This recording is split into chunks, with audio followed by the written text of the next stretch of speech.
Alright, 12 logs to go. Got one loaded up and should be good to go. This was the harvest from that one slide that was maybe real close to that size, and yesterday. And anyway, this is the harvest from it. Anyway, let's get going and start sawing these up. Alright, to get part of this thing up, you turn your timer up, run this up to 40 amps. You really want to go fast, put it on 200 amp. But 40 amp seems to be plenty. And then but it does make a difference on the speed.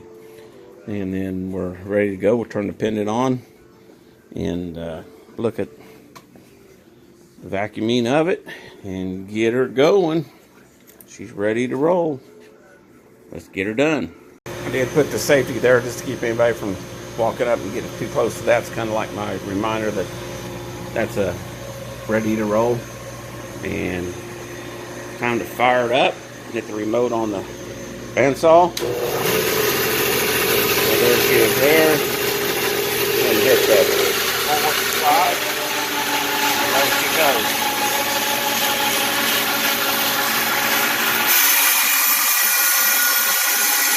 Look down here.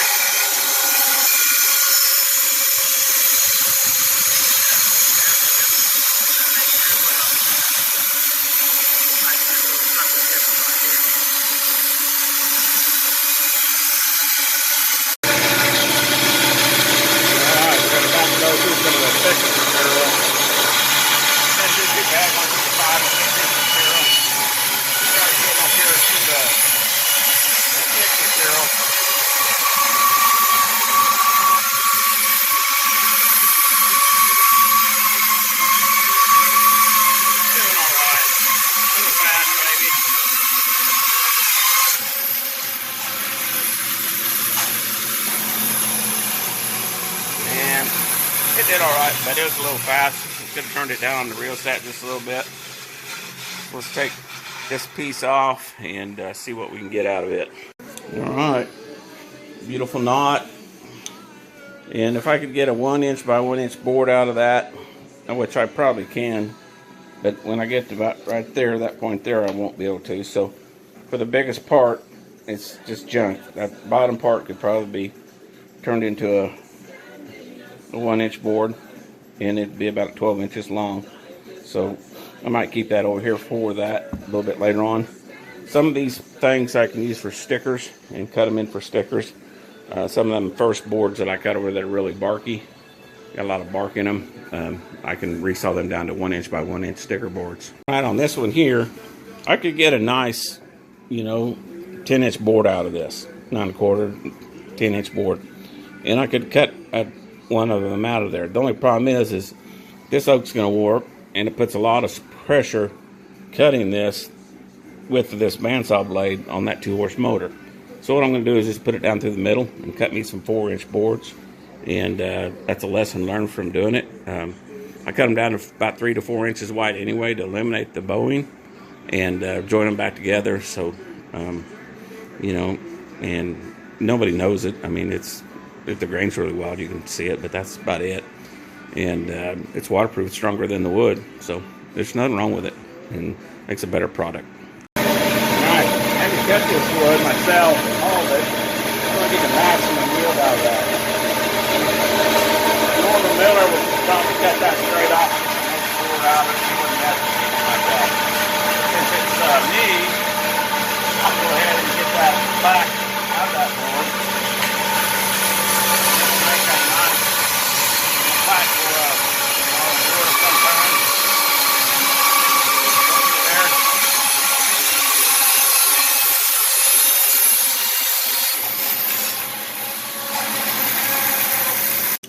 Well, there I was going along just fine, and all of a sudden, crack, this rope went limp, and this broke off of that. Now, this is just a hook for, it's not really rated for any real poundage.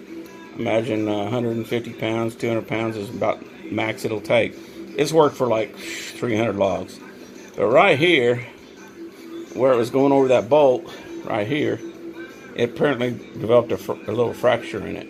And I'm reminded of the carabiners when we're climbing and rappelling. If you drop one of them, even though you can't really see it, it can be a little crack in there and it will give away. So anyway, I put a tow hook, some hardened steel on it. We'll see how that works. It still has a bolt on it. So, and then this steel right here works exactly like it was intended to. And yeah, so we're good to go. We're cleaning up some wood here and putting some back over here. Got rid of that, or most of that log done. I'm going to clean up a couple more little chunks in here and take a little bit off of that one. And clean up a couple of these little guys right over here. So let's get her done. All right. As my wife prepares the lights for me to put them up on the roof, Look at them. she's going to string them out all along the roof on the ground and put the little plastic hooks on there, right, Julie? No, we're not doing the hooks. All you got to do is put the hooks on the wire about every 3 feet. And then I'll put them up in about 10-15 minutes. But while we're doing that, the other 2 logs I was able to lift up there and do that. This guy's too heavy for me to lift up. So I'm going to get one end up on the table, the hydraulic table, and then crank it up and get it up there. And I saw a mouse in my garage. So I'm going to have to get some mouse stuff and start treating the mouse problem. All right, well, a little bit of leverage. So we'll put one edge on the ground and get her to pivot up on top of this thing. Of course, I had the brakes on. And then we'll pump her up and roll her right up onto that table. I am. I just need you to get them strung out, because they won't take me very long to hang them. You just need to get them strung out from one edge of the garage to the other end of the house, and allow for the bends and put the plastic clips on there about every 3 feet. Is that asking too much? Yes. All right, after a little bit of lunch, it's time to take this little girl and cut her in half. And I'll probably scooch it over just a little bit, get her a little more so in half. And there we go. This is the advantage of having a variable speed. Roll that thing down. And then take the hard audio.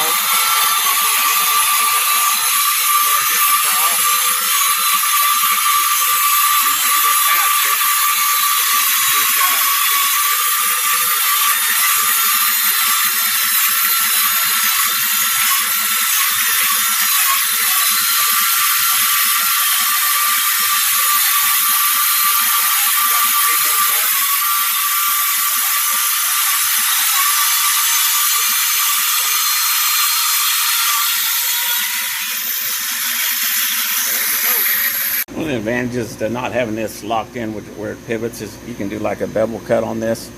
Like you want to just cut the slag part of this out and save most of the board.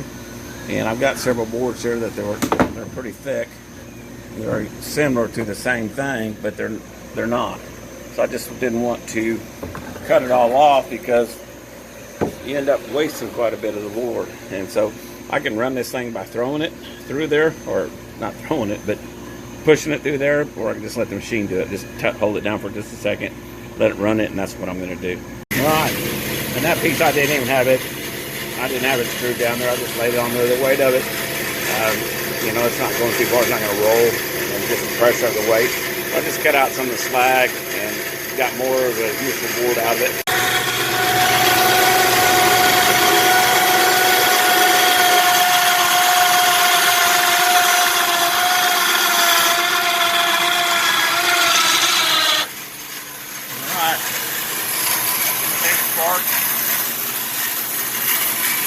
Unlock the saw,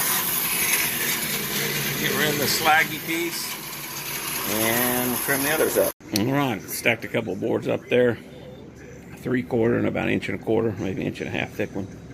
And I'm just going to rip them, get rid of that waste there in the middle. So let's get that done. Fire up the old saw.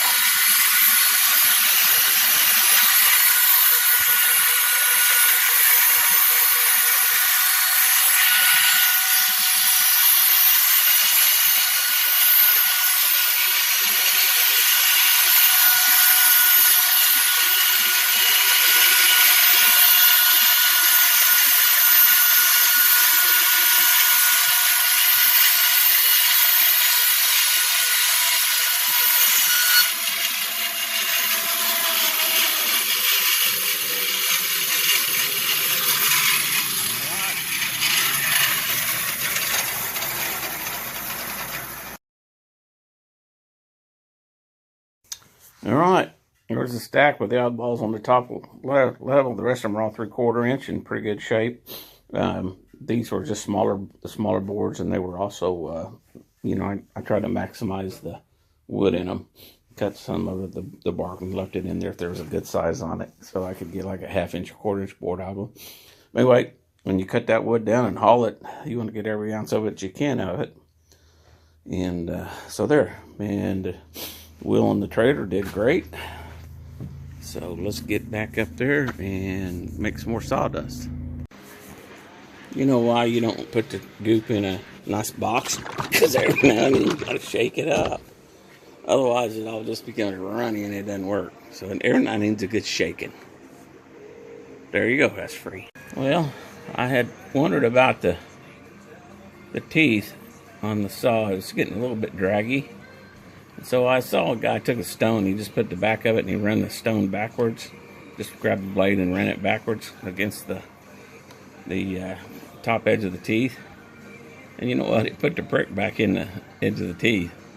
So I'm kind of curious if it'll cut better.